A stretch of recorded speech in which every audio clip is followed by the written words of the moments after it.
Let's talk. Charles Brown.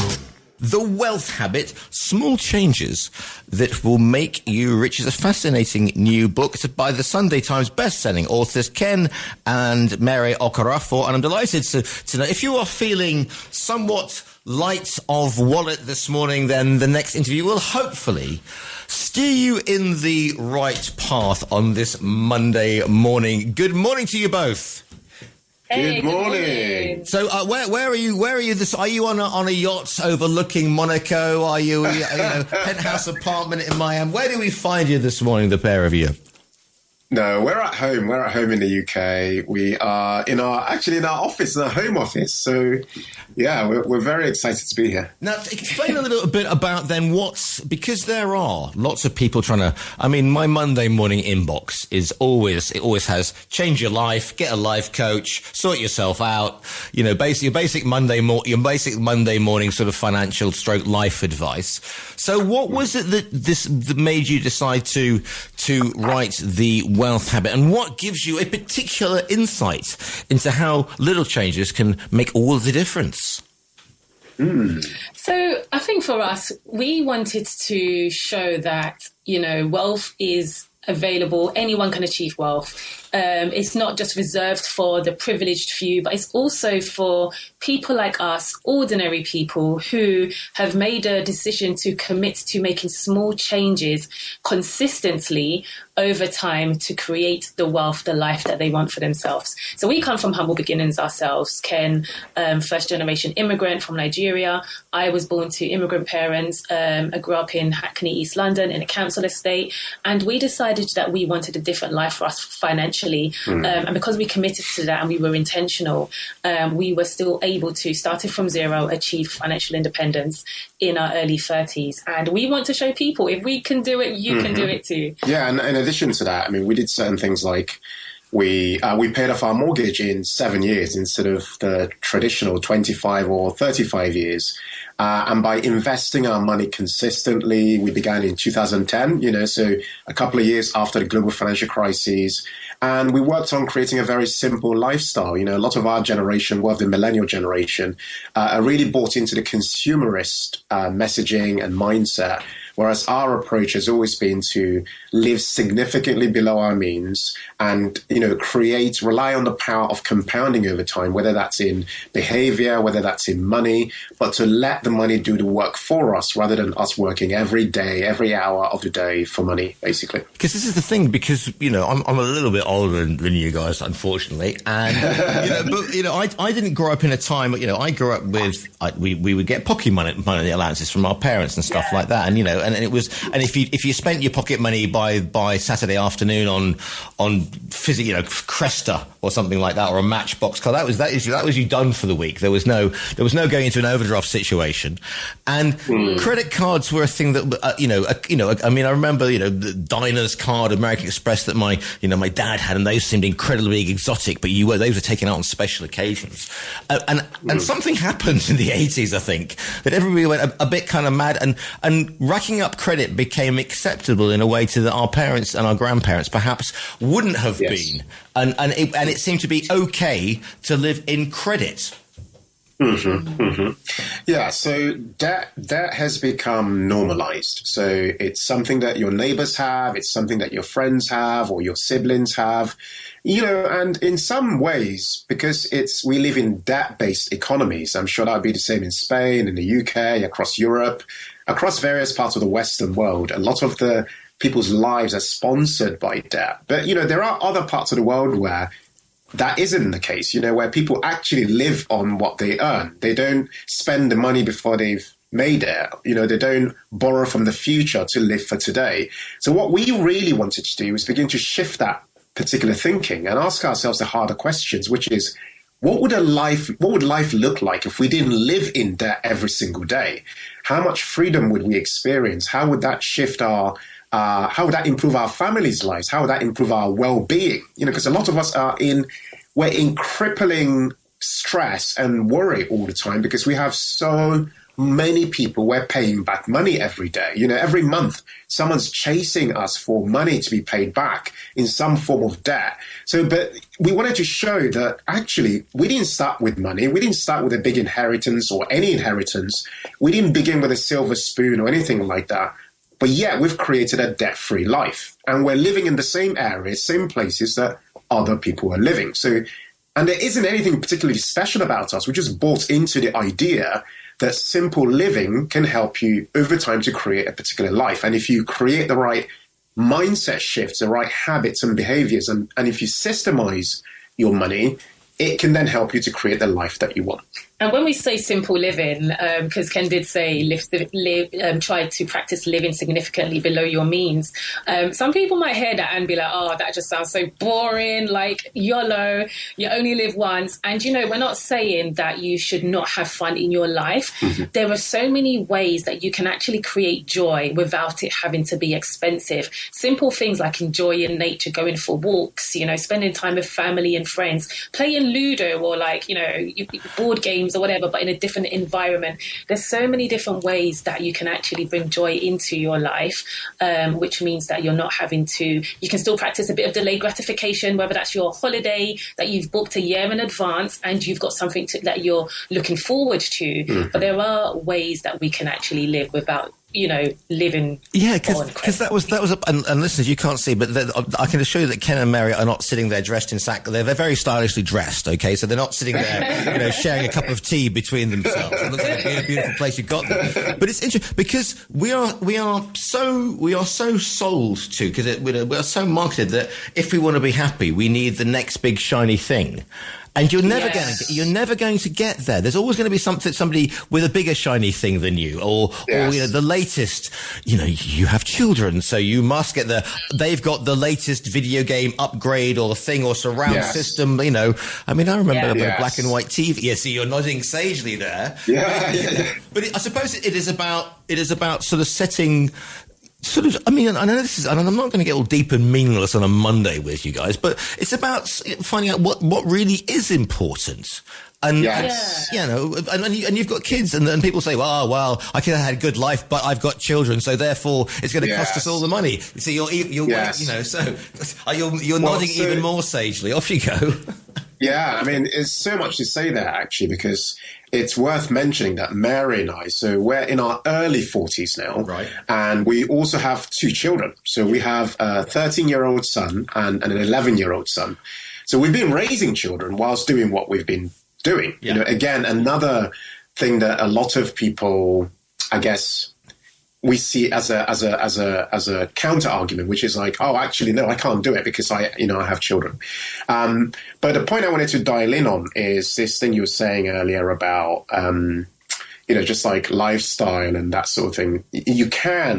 We found personally that, you can still enjoy a certain quality of life, without it necessarily being connected to how the world wants you to do it, basically. It's about value-based spending. It's about saying, actually, I want to spend according to my value system, right?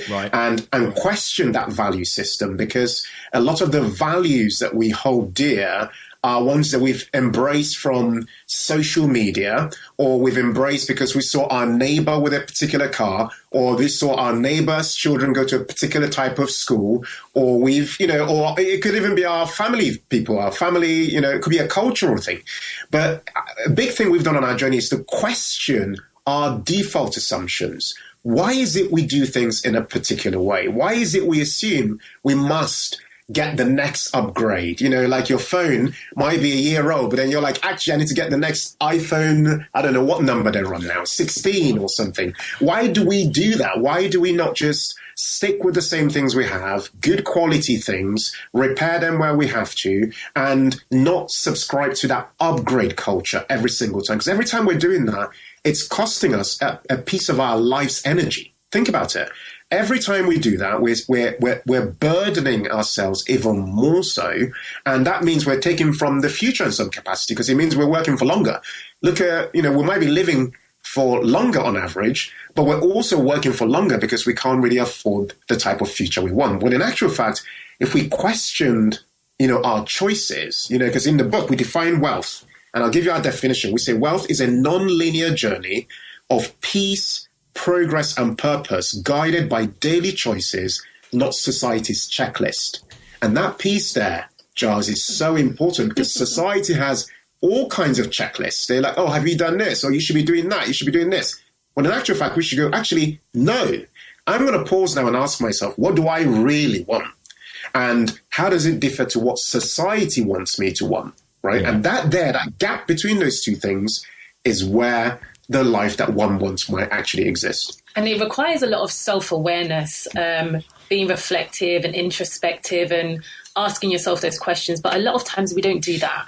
We're not actually, it requires a lot of emotional intelligence as well. Yeah, but that's a scary thing to have self-awareness. Like, no, I don't want self-awareness. I want the bright, shiny thing. I mean, if you are setting out to thinking, okay, I'm listening to Ken and Mary, and I want to do some changes. Perhaps the main thing is being brutally honest with what you can and what you cannot afford, and what you should have reason and defining that plan. Because like it or lump it, even if I save like a demon, and trust me, as my bank manager, my accountant will tell you, my finances are somewhat like Genghis Khan's Mongol hordes, careering across the plains.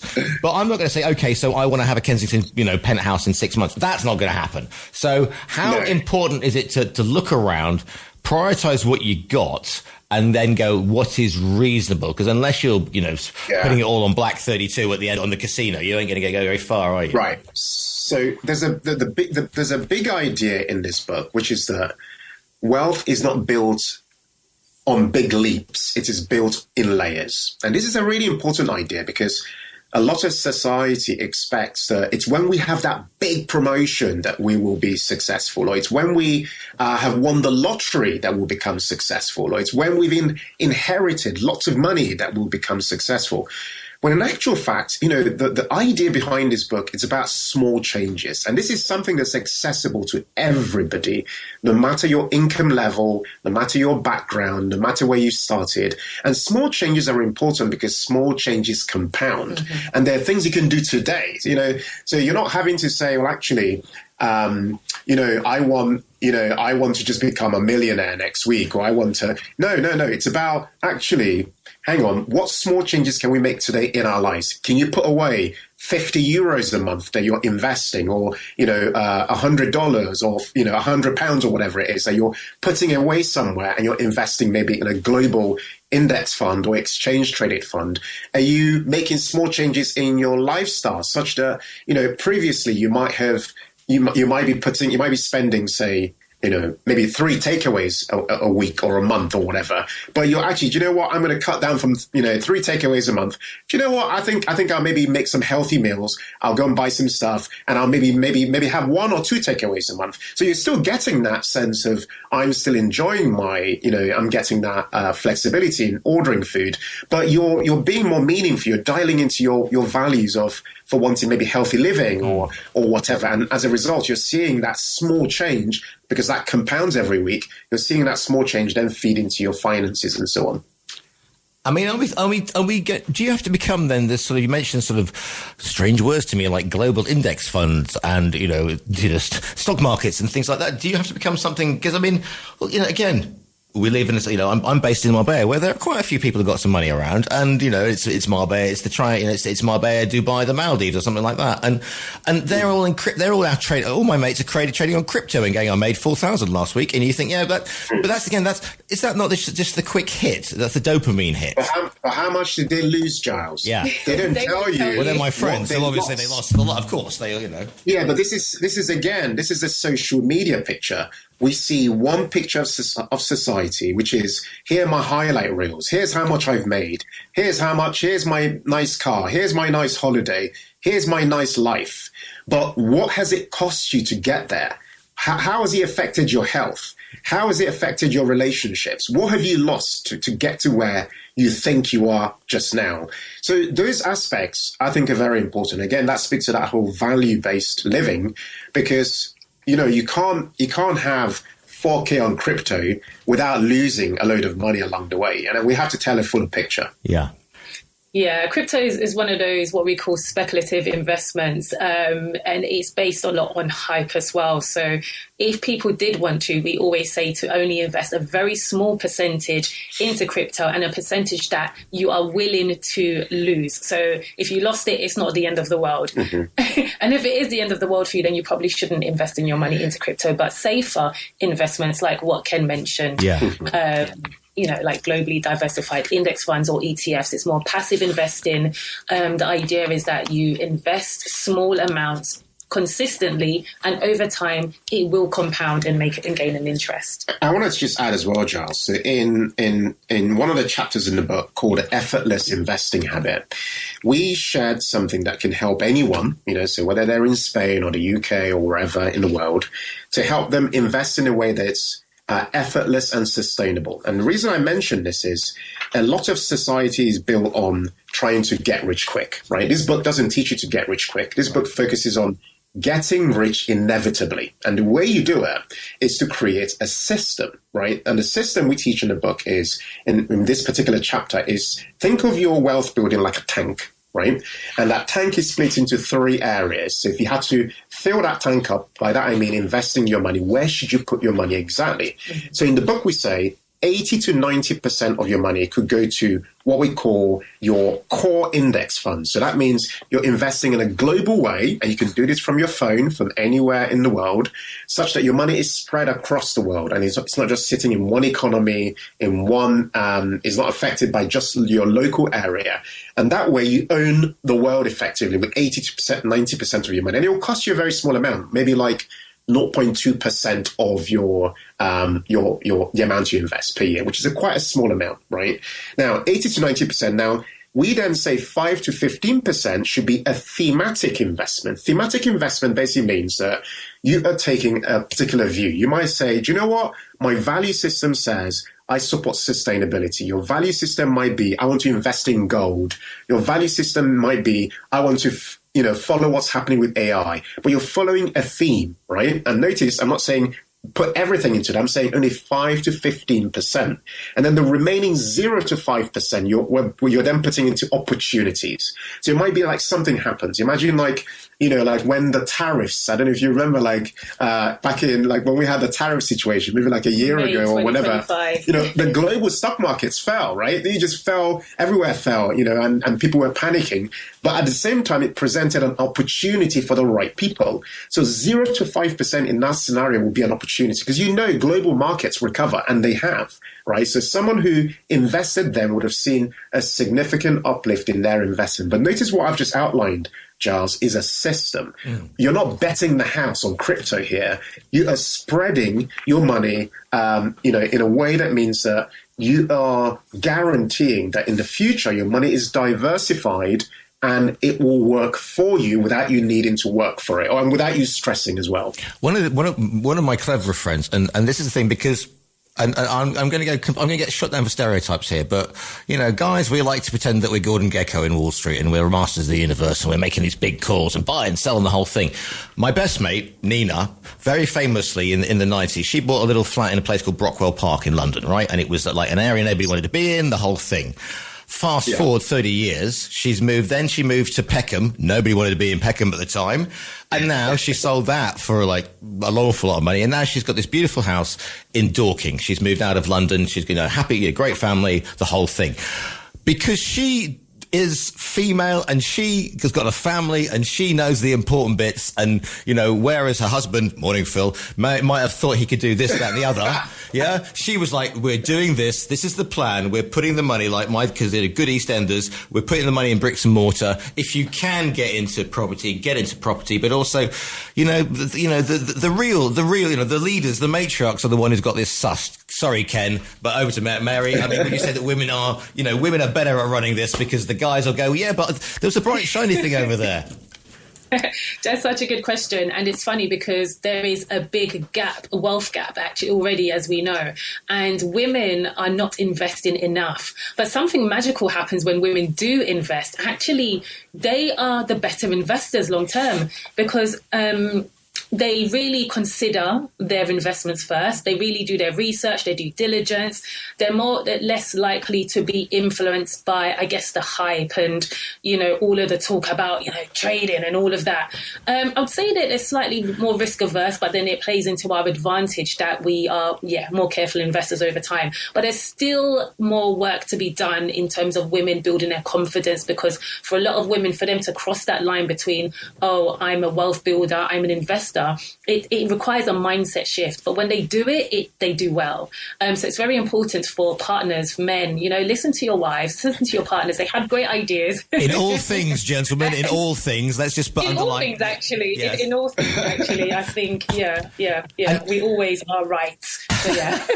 And here's the other thing. Is it important to also have that, we've got the long-term objective, and to keep that in mind. So don't monitor every day, but are you monitoring every couple of months? Are you doing a 5-year plan? I mean, we mentioned small steps, because this is how you get to success in anything, is keeping it to small steps, because otherwise you don't get overwhelmed, or you just don't think, because life is not a graph that goes up by 20% all the time. There are dips, there are falls, there are times when it goes completely off the scale. So how important is it for you to take those small steps, not get overwhelmed, and not, should the market crash, go, oh, forget it, I'm going to go and get the big shiny thing? So in the book, The Wealth Habit, chapter 16 is called A Financial Freedom Calendar. Now, the reason I mention that, it's about the rhythms. So wealth is built in rhythms, and there's certain rhythms that we mention in the book. So there's a daily awareness of things, so almost like reaffirming certain mindset shifts, and that's important. Then we talk about like weekly tune-ups. So you only need about 15 minutes just to make sure that certain systems you've created are working, certain automations are working as they should do. Then we recommend a monthly deep dive. So it could be a 1-hour monthly sit down with your partner. We have a money date, we call it. You sit down and you talk about, how's the month gone as a couple? What are we thinking about with, for those who have children, what's coming up in the calendar for our family? What are some expectations in terms of expenses and income that's coming up? And then finally, we have a yearly reset, which is every year you just sit down and think more longer term, bigger picture. Is this aligning with the direction we're trying to go in as a household? And, what shifts, if any, should we be making with what's been going on in the world, for example? So it's a combination of daily awareness, weekly tune-ups, monthly deep dives, and yearly resets. And then together, all of those things then gradually compound and make sure that everything you've been working on is actually working out. I just want to say that, I mean, we've been talking about, you shouldn't be splurging, but, I mean, are little treats, are they permitted? I mean, if you've got to 6 months... They're so important. The little treats are necessary. Like we talk about celebrations is so important, because without you actually celebrating, good habits don't remain, right? Because they don't get reinforced as part of your identity. So you might be doing all this stuff and, you might feel like you're not treating yourself and having elements of celebration. We absolutely recommend that, because it's a part of making sure that a habit gets reinforced and becomes a part of your new identity, which should be the identity of a wealth builder over time. But yes, essentially those treats are tied to habits and following them through, because it's reinforcing your brain. You're telling your brain that, doing this habit is actually makes me feel good, and this is the reward. It reinforces that habit. So somebody's sitting there thinking, I really need to sort myself out here. And apart from obviously rushing off to buy your excellent book, which they can do via the TRE website, by the way, just to know listeners, go and click on the front cover and it'll be winging its way to you. If somebody's sitting there going, I get the Monday morning dread, what would you, I mean, apart from cut down on the takeouts for a start, but what's the first small step on your journey to create the wealth habit? Yeah, I'd say the very first thing. So the very first thing is to build the mindset. So we believe, almost think of wealth building like building a house, and there are 4 pillars in that house. The first pillar is the mindset. And a way you can begin to shift mindset is a very simple way, is through your language. How you refer to yourself, how you refer to when things happen to you. You shouldn't say, I'm always in debt, or I can never afford this, or, I can't seem to get by, or I can never get a break. We should never use that language, because that language changes our physical being. In fact, it actually changes how we react to things and how we think about life. We actually come at life from a place of scarcity when we speak like that, when in actual fact, a lot of life and the life you want to create is really about abundance thinking. It's about saying, actually, there isn't one pie out there that we're all fighting over. We can all create pies. We can create more pies. So using really good language, positive language, like I'm a wealth builder or I'm a confident investor, even before you've become those things, begins to rewire your brain gradually and shift your positioning compared to other people. Yeah, there really is power in your tongue. So it's important to be careful what you say. So it's not like a self-fulfilling prophecy, without, going too deep and philosophical. But it's, like Ken said, moving from I'm an income earner to I'm a wealth builder. Yes, you can be an income earner, but also direct your money in a way that means that you are a wealth builder. So you're not just only trading time for money, but you're creating opportunities and you're letting your money work on money so that you're creating compounding interest, even as an income earner, employee, whatever it is that you are, your current status. Mm-hmm. So that mindset is very important because what you're doing is you're rewiring your money blueprint. So if it was one of scarcity, if it was one of fear, it's now one of abundance, of opportunities. And changing that mindset means that you're now can see opportunities you once couldn't see. Because there's something happened in the world, and based on your lived experience, your interpretation of what's happening and mine will be very different. Yes. So whereas someone might see problems, we'll see opportunities. So yeah, mindset is very important. And we talk about how to do that. We get into the psychology and the neuroscience and ways that you can rewire your brain to see those and spot those opportunities. Yeah, and I was going to add as well, I mentioned 4 layers. Yeah. So the first layer is build a mindset. The second layer is then build a habit, right? So we want simple habits that are that can be automated. So things like even automating a certain amount going into a savings account and so on. These are very small things that anybody can do. And we cover various other habits in the book. So that's the second layer. The third layer is then to build a system. So that effortless investing idea I gave you about splitting, think about the tank analogy, is a good example of a system. Because you really want it to be that you're not relying on your willpower or your emotions or how you feel for you to be able to, have money working for you. Then the fourth and final pillar is then to build the life. That's what all this is about. You want to, you have fun and enjoy yourself on the journey. But we're not saying have fun, only in the future. We're saying actually we want to design our money in a way that means we're having fun today because life is short. That's the reality of it. None of us have tomorrow promised, but we can design our money and our lives in a way that means that we're enjoying ourselves, but we're also working towards a future that matters, a future that's in alignment with our value system. The book is called The Wealth Habit, Small Changes That Will Make You Rich. If people want to find you online and say nice things to you or just follow you, where's the best place to find you on the socials or the web? Where's the best place to find you? Thank you. So they can find us at The Humble Penny on YouTube, Instagram and TikTok. We also have a blog where we publish blog posts once a week, and that's thehumblepenny.com. Yeah, and you can find the book everywhere books are bought. So, Amazon, Waterstones, all the usual, bookshops, you can find it online. Please order physical copies because that gives us the best chance of this book becoming a Sunday Times bestseller. We know we can't do it alone, so we need everybody who's listening.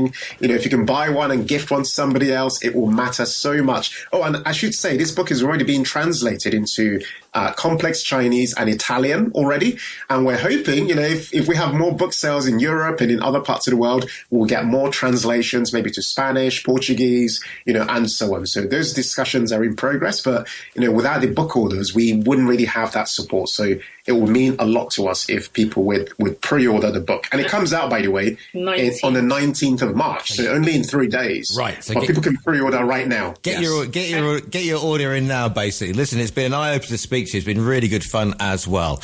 And I like the idea because what your idea as wealth is can be completely different from somebody else's wealth, but it's the freedom to live how you want, isn't it? That base, I suppose. Yeah, absolutely. The book is called The Wealth Habit. Ken and Mary, it's been an eye-opener. We're going to run out of time, but thank you so much for your time today.